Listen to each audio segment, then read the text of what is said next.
print disability, which makes reading, holding a book, or turning a page difficult or impossible. The content is copyrighted by the respective publishers. For more information, please visit us on the web at nfradioreading.org. Hello, this is Cheryl Ferris, and for the next hour, I'll be reading from current issues of the Dunkirk Observer on the Niagara Frontier Radio Reading Service. And let's start with Tuesday, April 28th, Observer. Taking root. Dunkirk plants trees for Arbor Day. The city of Dunkirk celebrated Arbor Day on Friday by planting 8 redbud trees on Washington Avenue. The New York State Department of Environmental Conservation has awarded an urban community forestry grant to plant up to 400 new trees on city rights-of-way on the terraces between sidewalks and roadways. The city, with the help from Greener Gardens of Dunkirk, planted 95 trees last fall in November in the Washington Park area and on other streets that were approved by DEC last fall.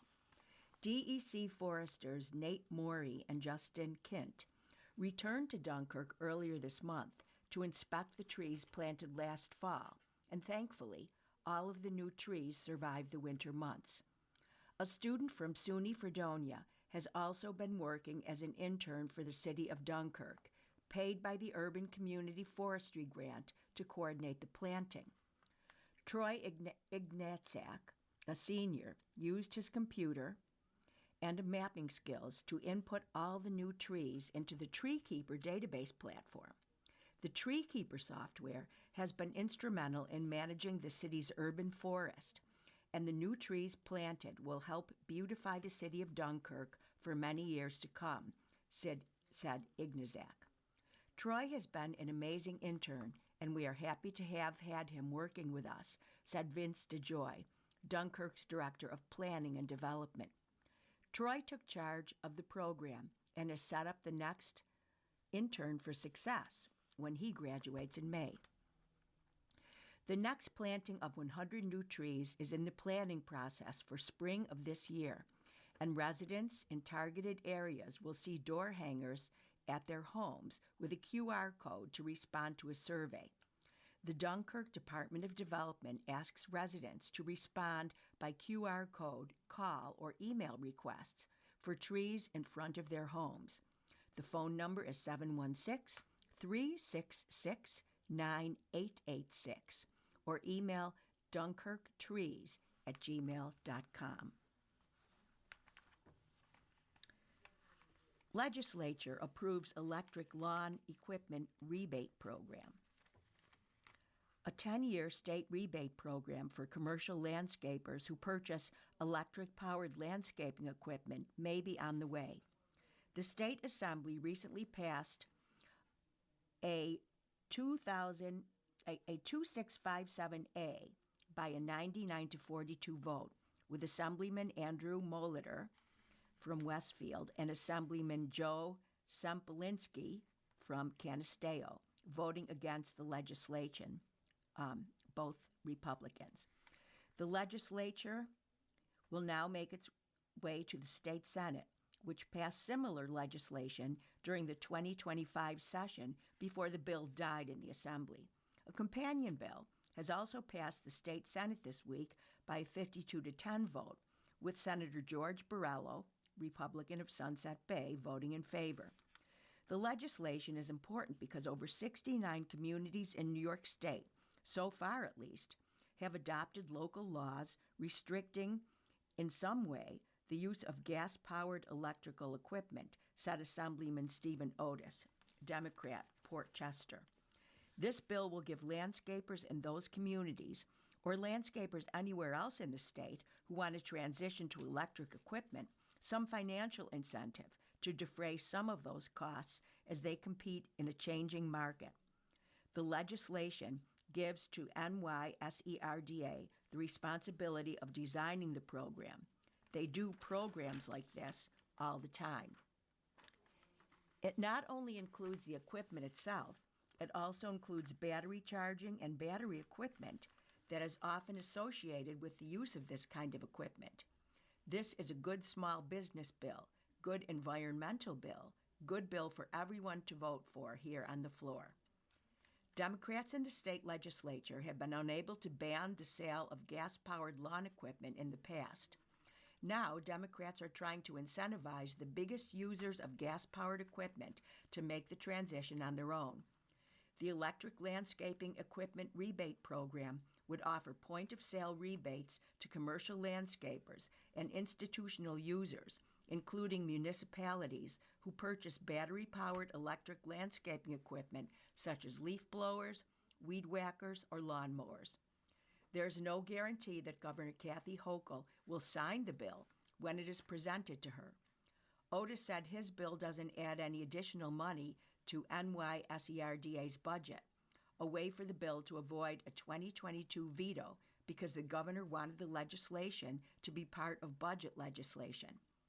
Assemblyman Phil Palmisano, Republican from Bath, noted that the program costs will ultimately be paid by utility ratepayers if NYSERDA uses proceeds from the Regional Greenhouse Gas Initiative to pay for the rebate program. Otis said the bill doesn't change what ratepayers are paying into RGGI. I'm sorry, my colleagues, this is just more misplaced priorities, Palmisano said in his comments on the bill. I have great respect for the sponsor of this bill. I really do not like this bill. This is another out-of-touch policy in a climate energy agenda that continues to put green policies over ratepayers from a bigger perspective. I do not have confidence in NYSERDA.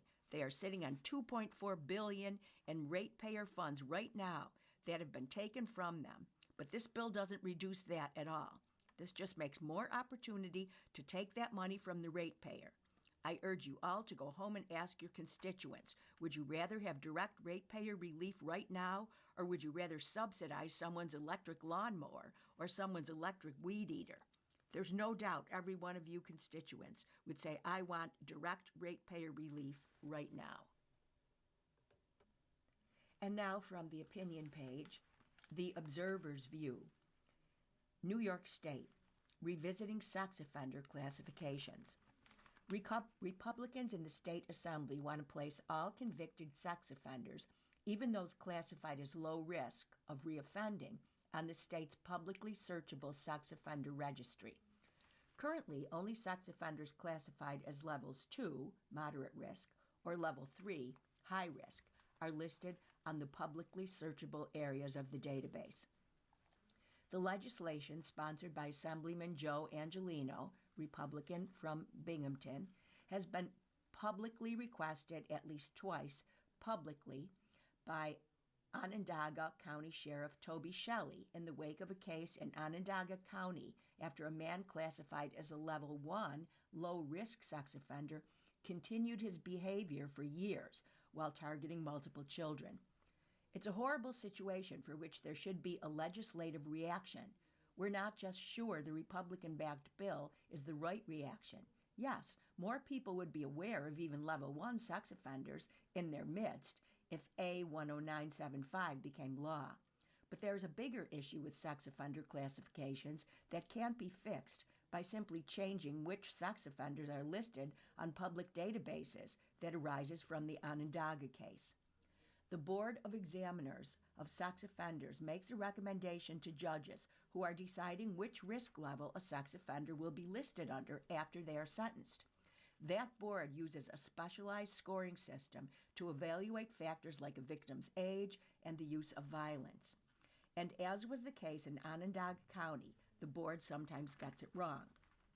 It's worth noting State Senator Liz Krueger, Democrat, New York City, and Assemblywoman Pamela Hunter, Democrat, Syracuse, are backing legislation that would require the application of a risk assessment instrument, as well as requiring the Board of Examiners of Sex Offenders to use a validated risk assessment instrument subjected to periodic empirical revalidation. Changing the way risk assessment is handled by the Board of Examiners of Sex Offenders could change sex offender designations seen at the local level, if Kruger and Hunter end up being able to move the bill through the legislature. Hunter and Kruger say the risk assessment guidelines created in 1995 need to be updated, but they've had no luck moving their bill through the legislature.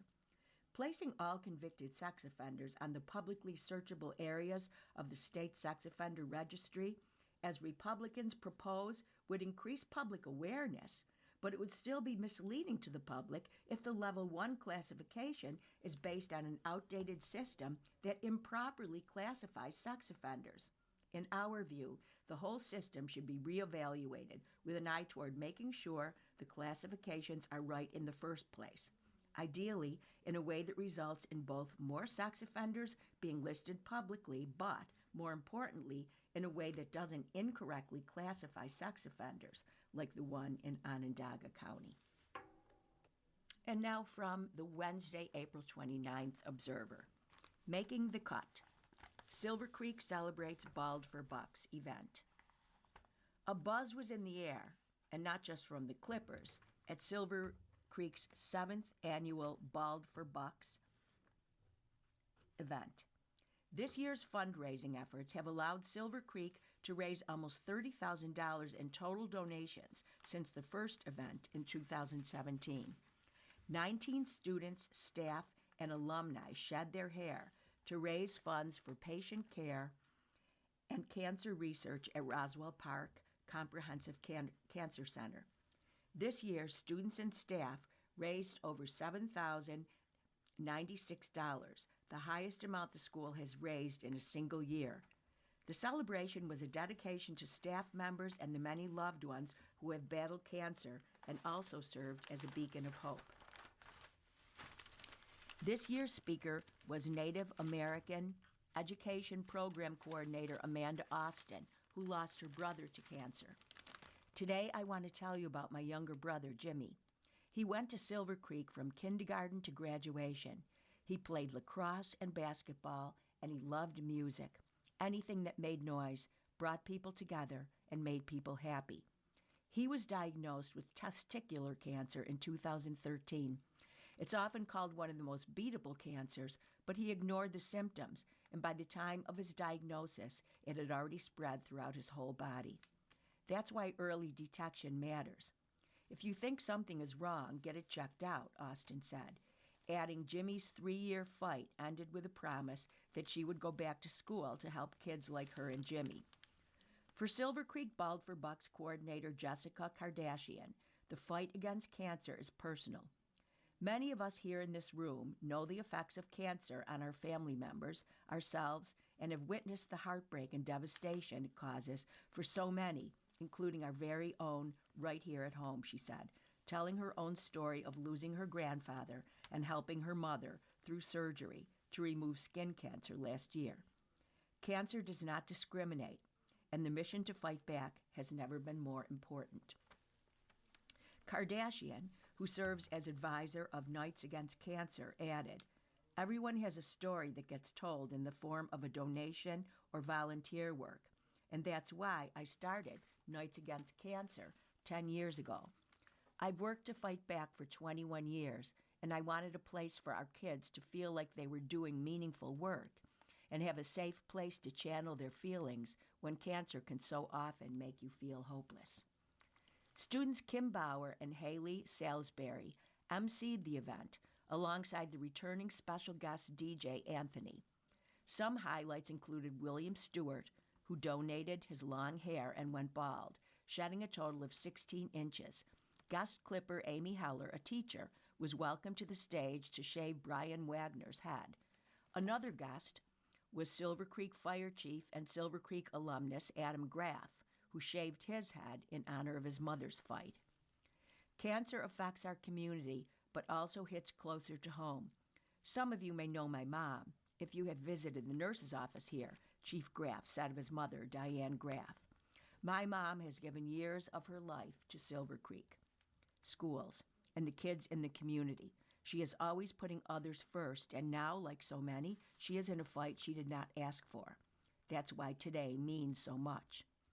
Knights Against Cancer also held braiding and tinsel stations and sold bracelets for additional donations. Throughout the year, Knights Against Cancer focuses on relationship building, offering students the opportunity to volunteer at events like the One Gold event at Roswell. The Courage of Carly's Fun Trunk or Treat and Holiday Party, and cooking dinner for families at the Kevin Guest House in Buffalo. You are listening to a reading of articles and features from the Dunkirk Observer on the Niagara Frontier Radio Reading Service. And now let's read something from the opinion page. Commentary: Funds for War Could Help Needy in U.S. A recent report on ABC indicated that as of April 18th, the Iran war cost an estimated $50 billion. The president earlier requested $1 trillion from Congress to cover future war costs. Readers understand that they're paying the bill. The boss did say that part of the expense could be covered by defraying monies intended for education, health care, and other programs affecting detrimentally people who most need them. But that's okay, because who cares about the poor? Hidden away in urban ghettos and rural hollows, they lack the voices to make much noise about the cuts. Those with them remain silent. Why bother? A recent article in the New York Times by Nick Kristof itemized how money spent to date could have been better used.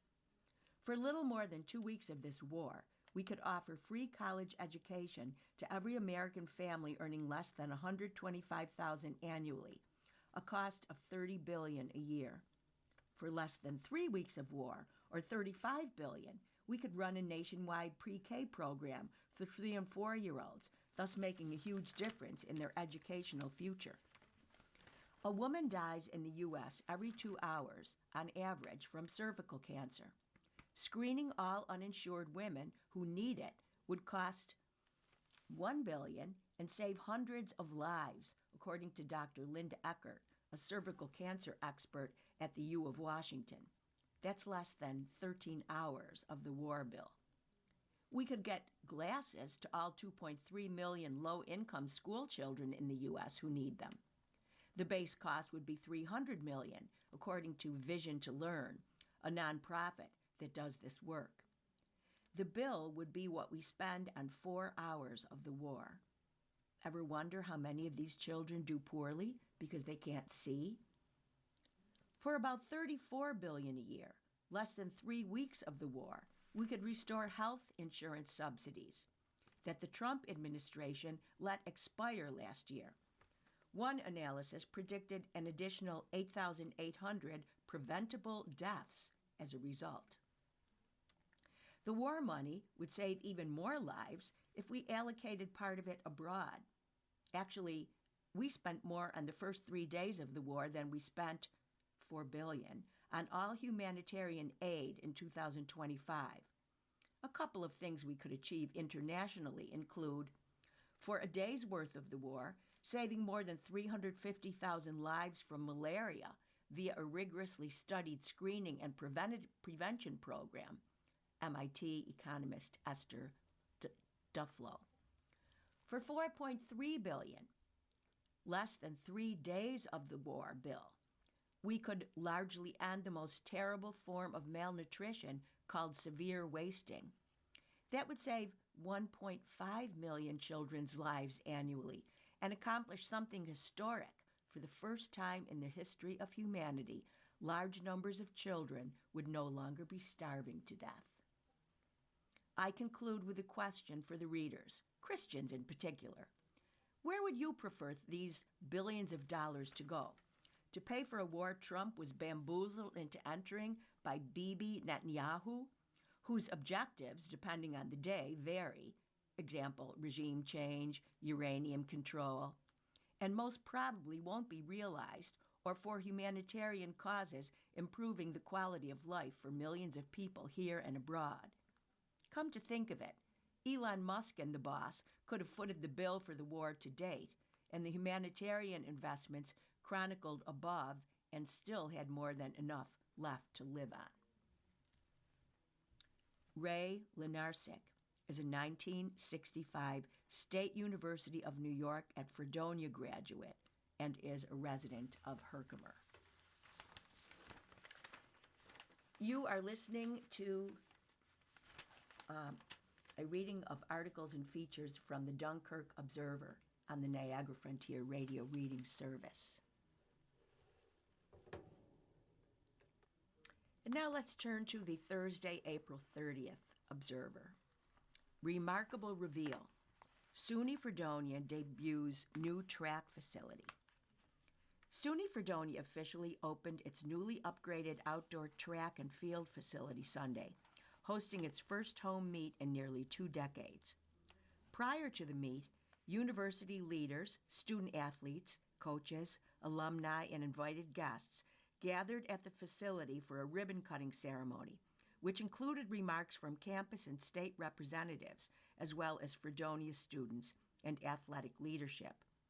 The nearly $12 million project, funded through the State University of New York Construction Fund as part of system-wide capital investment, includes an 8-lane, all-weather track, jumping and throwing venues, a synthetic turf infield, stadium lighting, a press box, and seating for approximately 300 spectators. These enhancements create a premier venue for student athletes, said President Stephen H. Collison, Jr. I extend my sincere gratitude for all who helped make this remarkable facility a reality. Senior student athlete Cara Pelleccia spoke about the significance of the new facility from a student perspective. The facility is incredibly meaningful to us. It's not just a place where we practice or compete, Pelleccia said. It's where we grow together, challenge each other, and celebrate each other. This is where relationships are built, and some of our closest friendships are formed. Pelleccia added that the investment reflects confidence in the program's future. It shows that people believe in what we're doing, she said. We're proud of this space and excited for everything ahead. This facility represents a meaningful investment in our students and creates new opportunities for our programs, said interim co-director of athletics and recreation, Patrick Gondek. It allows our track and field and cross-country teams to compete and host events on campus, while also providing a high-quality space for training, recreation, and the broader campus community. Gondek also announced during the ceremony that Fredonia has been selected to host the 2027 and 2028 SUNY AC Outdoor Track and Field Championships at the new facility.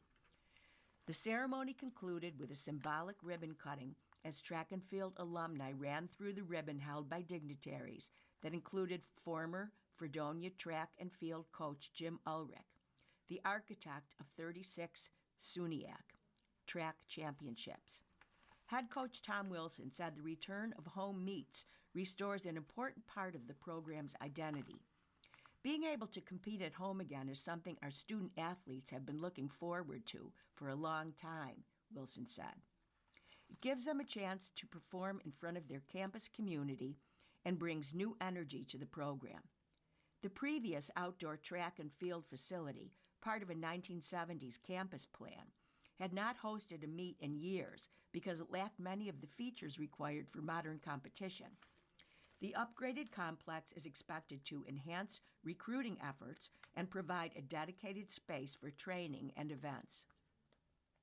Use of the facility will be managed by the university to support athletics, campus programming, and scheduled events. The enclosed design, similar to other outdoor campus athletic venues, helps maintain the quality of the surface and ensures a safe environment for competition and training. And now from the To Your Good Health column by Keith Roach, MD. Dear Dr. Roach, I'm a 75-year-old woman who's in very good health. Since my early 50s, I've had issues with my cholesterol. My doctor has put me on several statins that caused very sore joints and muscle aches, to the point that I finally had to stop them. I felt that it just wasn't worth all the aches and pains. My doctor decided to put me on the drug Repatha by self-injection every other week. This has worked amazingly well for me. I have no aches or pains from it, and we are both thrilled at my recent blood tests. I understand that Repatha is a fairly new drug. Do you have any information on it? P.E. Answer. Repatha is in the class of drugs called PCSK9 inhibitors, which are very effective in lowering cholesterol. They were first approved in 2015. Most evidence supporting their use comes from studies in people who already have diagnosed heart disease. In this high-risk group, these drugs reduced the relative risk of having a heart attack, having a stroke, or dying from vascular disease by about 15%. This sounds good, but I want to emphasize that the absolute risk benefit is roughly 2%, meaning that only about 2 people out of 100 wouldn't experience a serious event when taking the medicine, compared to people who didn't take the medicine. Another way of saying that is that 50 people needed to be treated with a PCSK9 inhibitor to prevent one bad outcome in 3 years. For people without known blockages in their blood vessels, the expected benefit would be considerably less. No studies have been done using PCSK inhibitors in people who are at low risk for heart disease. However, there was one recent study that looked at people who didn't have known blockages but did have diabetes, and it showed a similar benefit. No studies have been done solely for women, but they were included in these studies as a minority of participants. An analysis of these studies suggests that women will have a similar reduction as men when it comes to a relative risk. But since women are at an overall lower risk than men of the same age, the absolute benefit is smaller. Statin drugs have a much larger evidence base supporting their use than PCSK9 inhibitors when it comes to preventing disease in higher risk people without known blockages, as well as those who already have blockages. A review of 50,000 women who were studied in trials showed that statins are as effective at reducing a woman's relative risk for heart disease as they are with a man's.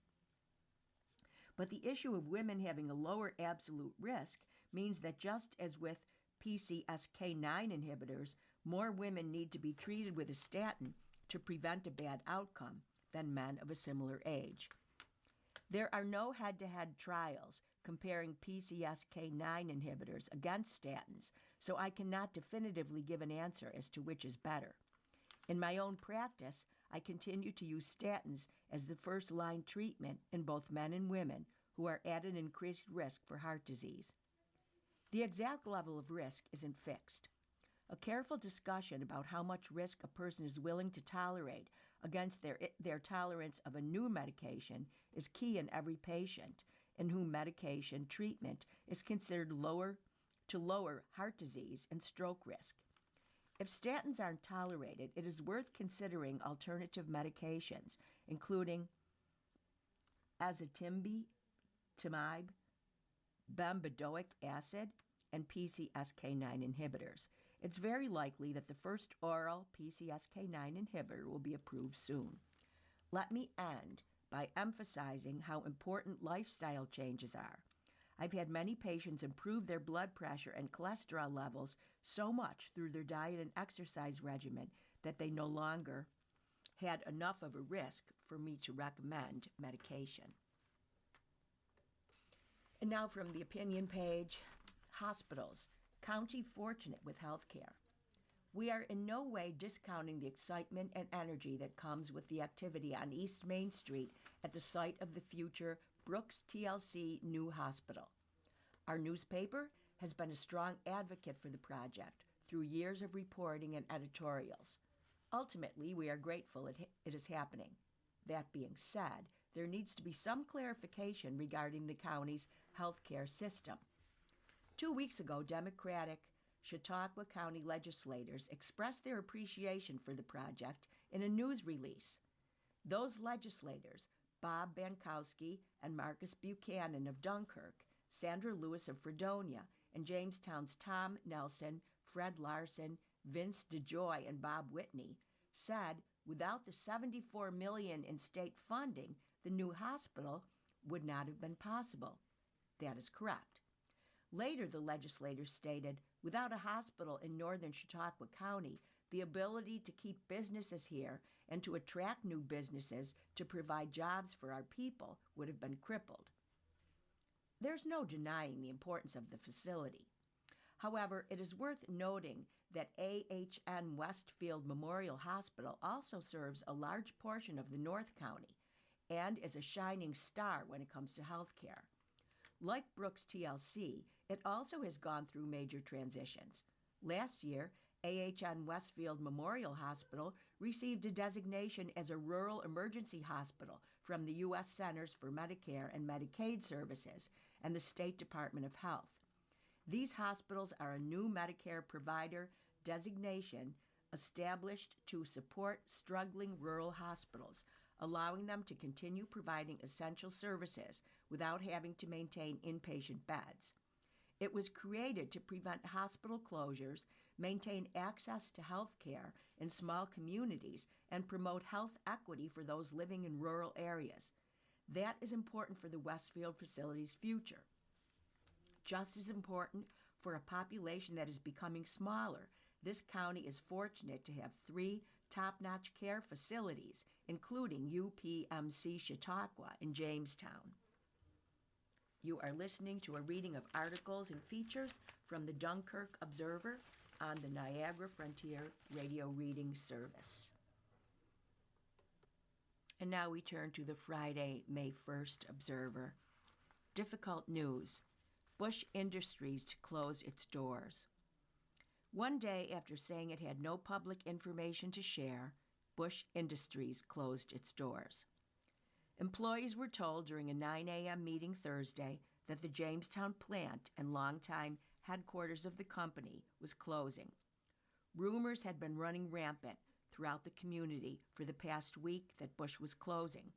Facebook posts have said employees have been told the Jamestown plant is closing. As of Thursday, Bush Industries officials are neither confirming or denying the community reports. In an email reply to the Post-Journal's questions regarding a possible closure, an eSolutions employee replied to the Post-Journal's question.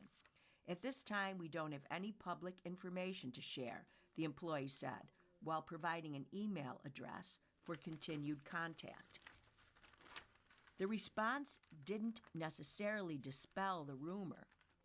Less than 24 hours later, the public was notified. The reason for the public rumors came from the way some employees were told, according to an employee who spoke on condition of anonymity on Thursday. Some second shift employees were told April 23rd, then posted on Facebook. That meant other employees hadn't been told. Other employees were told Monday morning. They just kept everything kind of hush-hush, the employee said. I feel like they were told Wednesday, and we didn't find out until the following Monday. I don't know what to think. It sucks. I've been there 5 years, and now there are 200-some people without jobs. Mention Rob and Randy Lingenfelter. They were really great guys, great bosses. I'd go back and work for those guys in a minute. 40-year employee Kevin Briggs of Cassadaga said officials were tight-lipped on the closing. They just told us that the bank took it over. They didn't tell us anything else. It's tough. It's a sad day, Briggs said. The New York State Worker Adjustment and Retraining Notification Act requires covered businesses to provide early warnings of closures and layoffs to all affected employees, their representatives, the Department of Labor, and others. Through Thursday afternoon, there's been no entry in the State Labor Department's WARN database regarding the Jamestown Bush Industries plant. Paul Bush founded Starline Housewares in 1959 in Little Valley. That company eventually became Bush Industries, transitioning to Bush Brothers Products Corporation in 1961, and then Bush Industries Incorporated in 1975.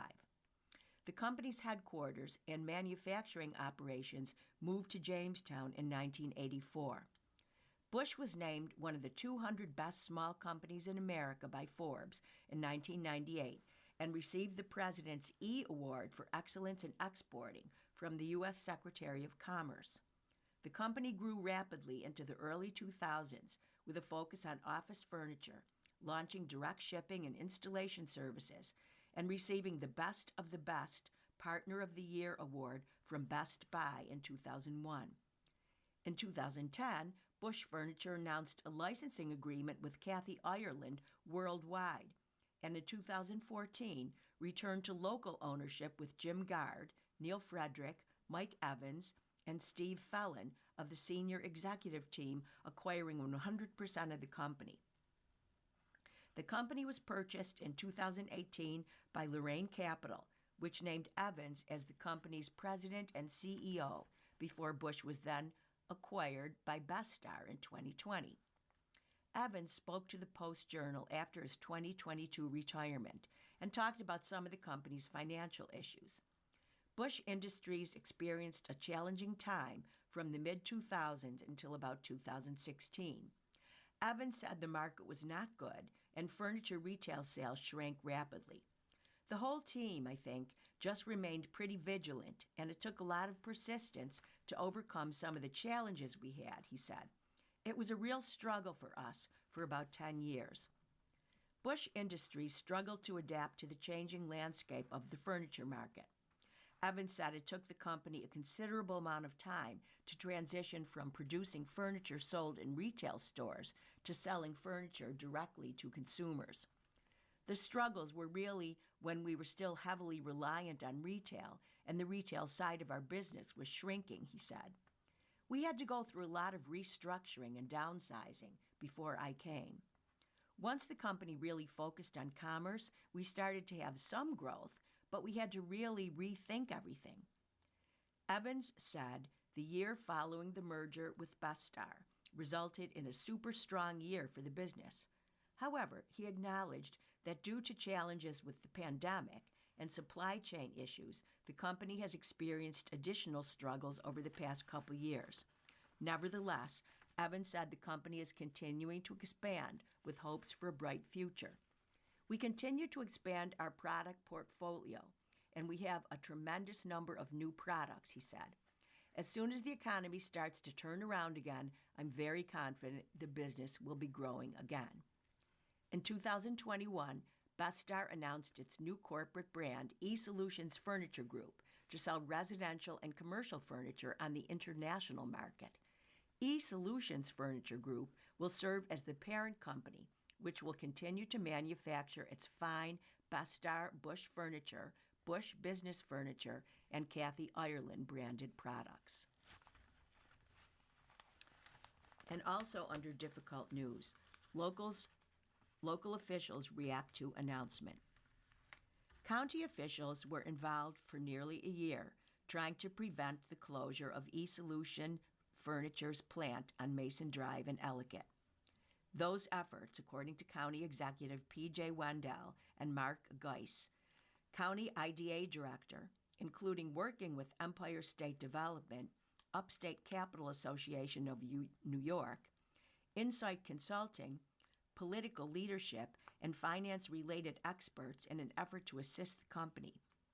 Partly due to those efforts, Wendell and Geis said several offers were made to the Canadian Lending Syndicate to purchase the company, but those offers were inexplicably rejected, Wendell and Geis said in a statement to the Post-Journal on Thursday.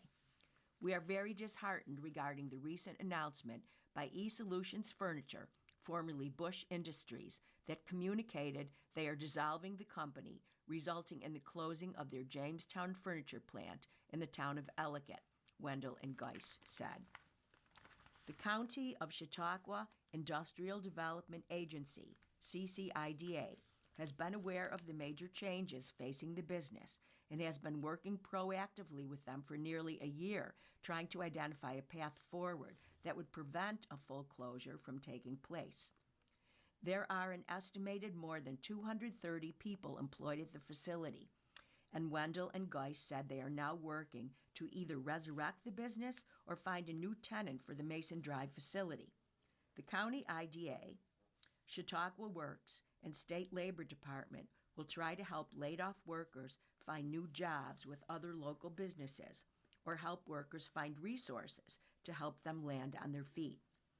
The issues facing eSolutions are not the result of anything we are or aren't doing locally, but rather due to internal business-wide decisions and broader economic factors, forces, and uncertainties. In fact, the CCIDA has a long history of working with and assisting Bush Industries dating back several decades, which helped to sustain their operations to the present, Wendell and Geist said. State Senator George Borrello, Republican of Sunset Bay, was also involved in efforts to try to help eSolutions prevent bankruptcy proceedings. The closure of Bush Industries is a big loss for our community, Borrello told the Post-Journal on Thursday. They have been a local manufacturer and employer for decades. We have worked with other officials and the company's leadership to try to find a path to sustainability, but those efforts were not enough to overcome the company's challenges. We will continue working together to help ensure affected employees can connect with new job opportunities and access the support services available to them during the transition. There are many challenges to doing business in New York State, and we will continue to fight to reduce the costly burden of operating here. Among the help the company received earlier this year was extension of a flex rate agreement with the Jamestown Board of Public Utilities. The BPU's flex rate program is an economic development tool used by the utility to assist local industrial companies by offering reduced electric costs in exchange for a manufacturer's pledge to invest in its local facility and workplace. Assemblyman Andrew Molitor, Republican from Westfield, also took note of New York's business climate while looking toward the future for former Bush Industries employees. Our businesses across New York face many challenges from the burdensome regulations and taxes New York imposes on them, Molitor said. The effect is that not only are businesses at a disadvantage here, but also new business sectors do not wish to invest here. The closure of Bush Industries is a big loss, though it would be much easier on their former employees if New York attracted more high-quality jobs to make the transfer to a new job easier. My heart aches for those that will now be unemployed, and I would encourage anyone who needs assistance to please contact our office. And now, area police. Chautauqua County Sheriff's Department. Harry L. Clayton II, 63, of North Benton, Ohio, was charged April 24th with driving while intoxicated, DWI per se, and backing unsafely. According to officials, at about 8:08 p.m., deputies responded to a business in the town of Ripley for a report of a property damage accident between two semi-trucks. While conducting an investigation, it was determined that Clayton, an operator of one of the semi-trucks, allegedly was intoxicated while operating his vehicle. Clayton was placed into custody on scene and transported to the Chautauqua County Sheriff's Office for processing. He was later released with appearance tickets. Will be Ripley Town Court later. Kyle J. Perry, 32, of the town of Dunkirk, was charged April 29th with petty larceny and fifth-degree criminal possession of stolen property.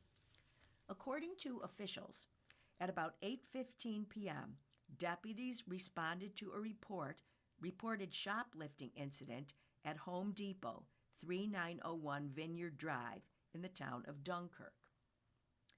Following an investigation, deputies determined that Perry allegedly had taken merchandise from the store without paying and was later found in possession of the items.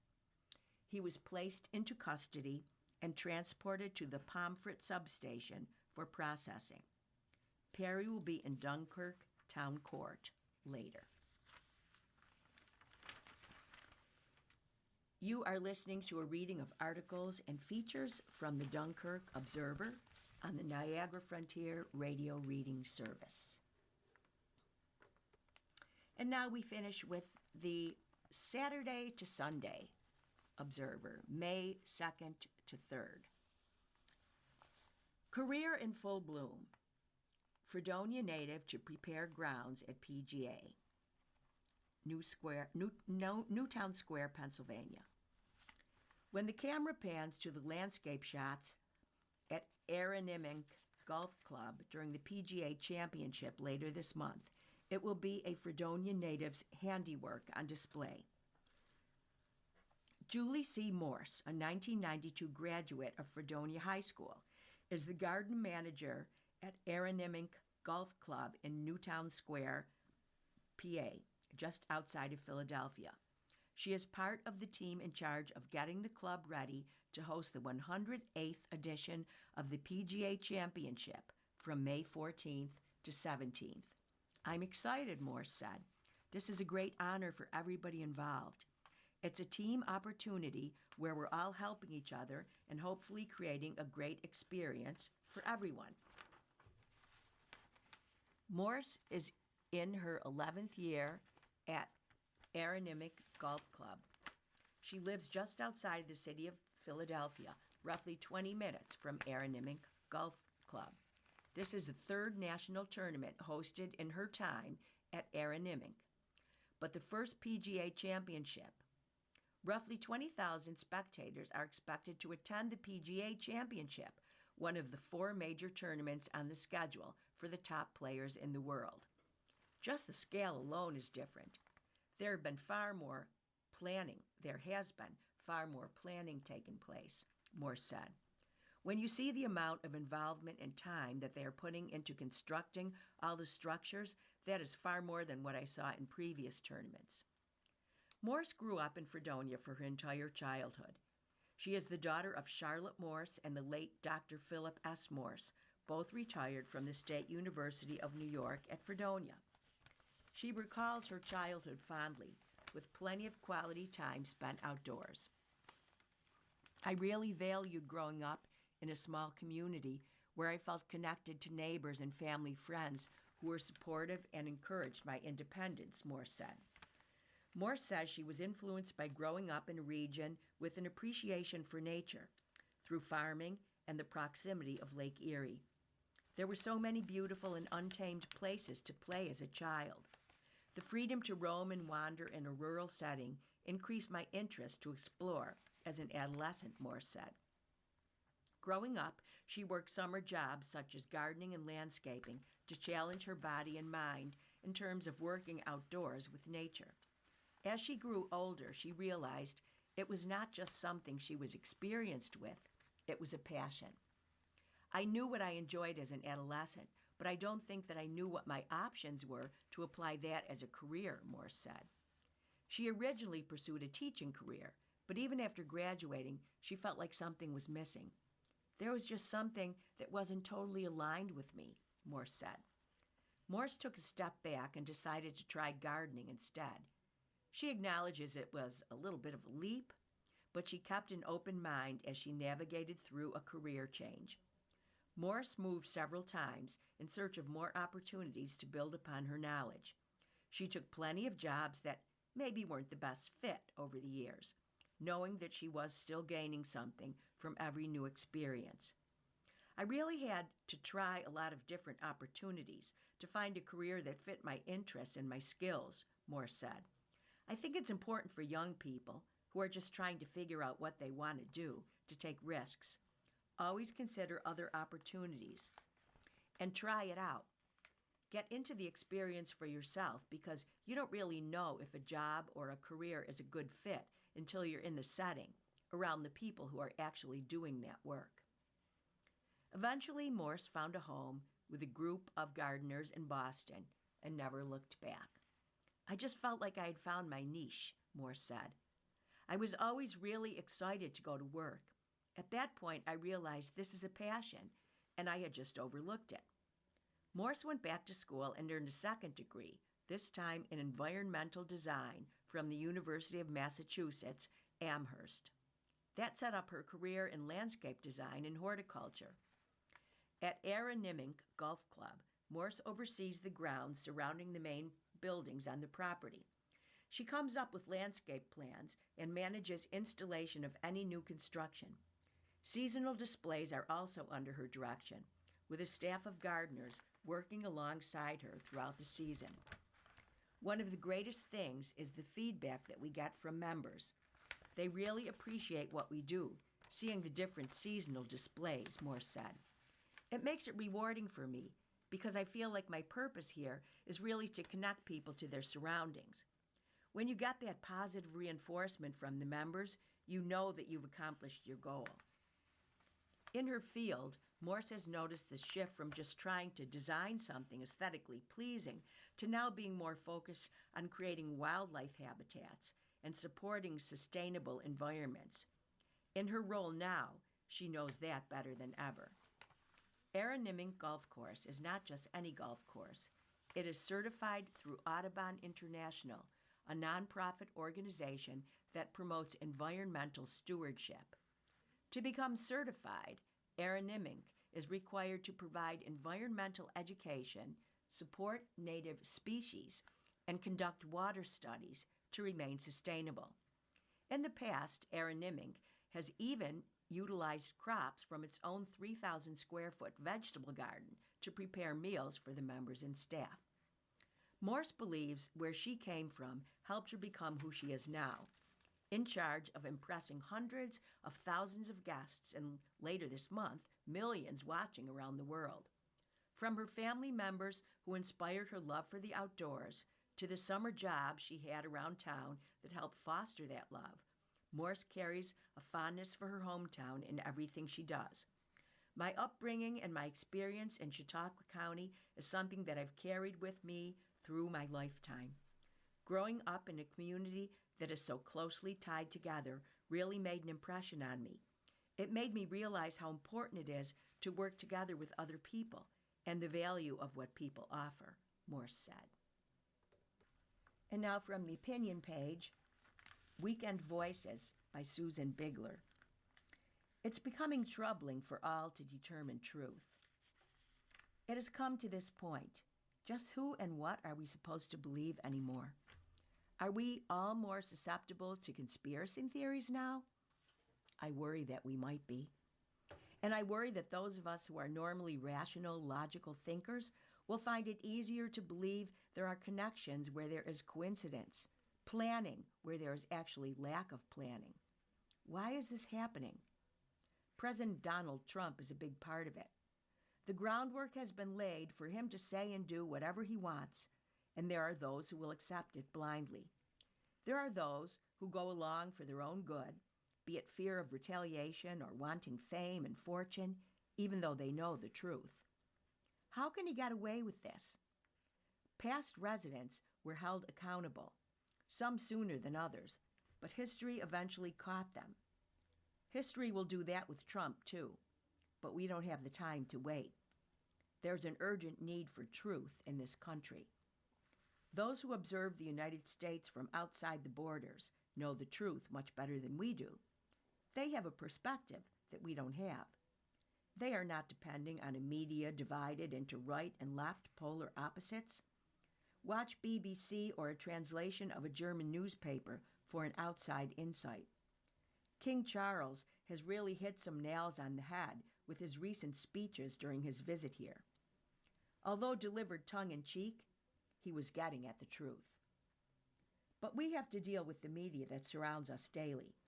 Our government used to care that American citizens were getting correct and fair reporting of the news. Introduced in 1949 by the Federal Communications Commission, the Fairness Doctrine required broadcasters to give airtime to differing viewpoints of controversial issues of public concern. This, for a long time, helped the public receive a more well-balanced picture of critical news. Walter Cronkite Huntley Brinkley delivered the facts in an objective, unbiased way. When the influence of commercial broadcasters became an issue, President LBJ signed into law in 1967 the Public Broadcasting Act that appropriated funding for public broadcasting, which provided quality programming without consumerism. Now they want to take that away. I mentioned that groundwork had been laid for Trump's ability to get away with lie after lie, deception after deception. In 1987, under President Ronald Reagan, the FCC repealed the Fairness Doctrine. With the rise of cable TV and the shift toward more emphasis on free market competition in the communication industry, cable outlets were still projecting different viewpoints, but separate from one another. These differences got more extreme and were more influenced by the political and sociological beliefs of their ownership. So we ended up with Fox, which Trump uses as if it's his personal propaganda outlet. Folks who tune into that channel get a whole different presentation of the news than what is seen on CNN or MS Now. And what many don't realize is there is no regulation or restriction on how truthful they have to be. And the internet is not independently regulated. The only oversight is by the billionaires who control it also. Sorts of dark paths are there to trap us. AI has emerged to further trick us. No one knows what is real or not real anymore. This has caused a deep divide in our country. We have no shared objective reality anymore with which to find common ground. The search for truth is so difficult now that we can't even rely on our own critical thinking. We can't problem solve without a set of actual facts to work with. It's such a problem that fact-checking entities like Snopes have become necessary, and news sources like Ground News have to display the differing presentations of the same story so that we can see how the story can be manipulated. There's a chart that is put out by Nexstar Media Group, Incorporated, that displays the relative bias and reliability of various news sources. It's a good tool to determine how truthful your go-to news source is.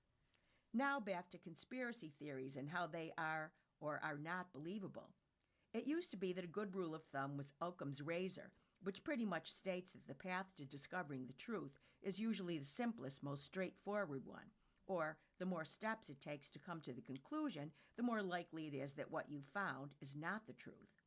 This generally applies to conspiracy theories. The more lines you draw trying to connect things, the more you end up in a maze of falsehoods. But with Trump and his administration, it seems to be very tempting to cut corners in the maze and be more willing to believe what would normally be improbable. He has lied so much that ordinary, discerning, intelligent critics of conspiracies are willing to admit that faked assassination attempts are plausible where he is concerned. I admit that I was quick to find multiple reasons why the attempt at the White House Correspondents' Dinner was staged. They were all reasons that did make sense, but the overall factor that had me back up my thinking was, are the folks we're imbuing with the ability to pull off such a stunt actually competent enough to do it? That did give me pause. However, I would not put it past them to try. Keep in mind, though, that it may be an intentional plan to keep the population so confused that they become easy to rule and control. Stay aware, stay rational, and reason things out that you see or hear in the news. Be skeptical, but think things through. These are strange times. What might not happen normally could happen. Is it possible? Is it likely? Two different things. Use resources to help you sort fact from fiction. You've been listening to a reading of articles and features from current issues of the Dunkirk Observer. We read from the Dunkirk Observer every Saturday at noon. Your reader has been Cheryl Ferris. Thank you for listening. Coming up next in the Niagara Frontier Radio Reading Service, we have a reading of our Northtown Bee papers, which includes Amherst, Clarence, Cheektowaga, Depew, and Lancaster. At 2 o'clock, we have our Southtown papers, which is the Orchard Park Bee, East Aurora Bee, West Seneca Bee, and Hamburg Sun. Following that, 3 o'clock is the Ampole Eagle. Stay with us.